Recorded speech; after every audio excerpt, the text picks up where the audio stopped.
बिहारी जनतेचे हिरो बनलेत। एका अर्थाने ते बिहारच्या अस्मितेचे लालू नंतरचे राखणदार झालेत। एक नजर टाकूया नितीश कुमार यांच्या करिअरवर।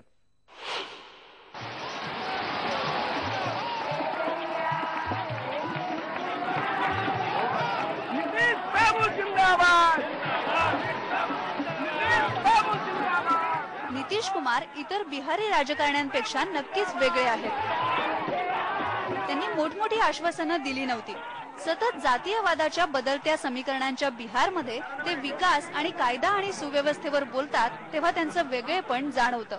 सोसाइटी में हर तबके को including Muslims end minority community ये फीलिंग है कि गवर्नमेंट हमारे लिए भी है। नितीश कुमार आणि लालू प्रसाद हे 1970च्या जयप्रकाश नारायण यांच्या काँग्रेस विरोधी चळवळीचे कार्यकर्ते, निष्ठावान सोशलिस्ट आणि लोहियावादी। एकेकाळचे हे जवळचे मित्र आता एकमेकांचे हाडाचे शत्रू बनलेत। पण आपल्या एकेकाळच्या आदर्श नेत्यांपासून नितीश कुमार यांनी फारकत घेतली आणि आज त्यांनी लालूंना लोकप्रियतेमध्ये सगळ्याच दृष्टीनं मागे टाकलंय। नितीश कुमार 2005 मध्ये बिहारच्या सत्तेवर आले आणि बिहारचा विकास दर 10% पोहोचला।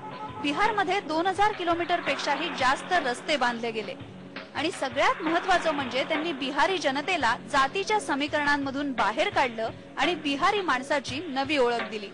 ये जो कास्ट डिवाइड है इससे अलग हटकर एक बिहारीपन का भाव जगे तो बिहार बहुत आगे जाएगा। नितीश कुमारांना बिहारचा किमयागार म्हटलं जातं। त्यांनी बिहारमध्ये बदल घडवला तो पक्षाच्या पलीकडे जाऊन पण प्रशासनाची मदत घेऊन। प्रशासन सुरळीत चालल्याशिवाय विकास आणि न्याय शक्य नाही असं नितीश कुमारांचं म्हणणं आहे। एक जो आप अगर चाहते हैं कि बैलेंस्ड ग्रोथ हो और हमारा कहना ग्रोथ विद जस्टिस, जो ग्रोथ है उसका फल सभी सेक्शन को मिले। नितीश कुमारांना प्रेमानं मुन्ना म्हटलं जातं। ते इंजिनिअरिंगचे ग्रॅज्युएट आहेत। आणखीही त्यांच्याविषयी बरंच काही सांगता येईल, पण सध्या ते मॅन ऑफ द बिहार आहेत। Bureau report, IBN Lokmat. आपण बघितलं नितीश कुमार कसे हिरो झालेले आहेत।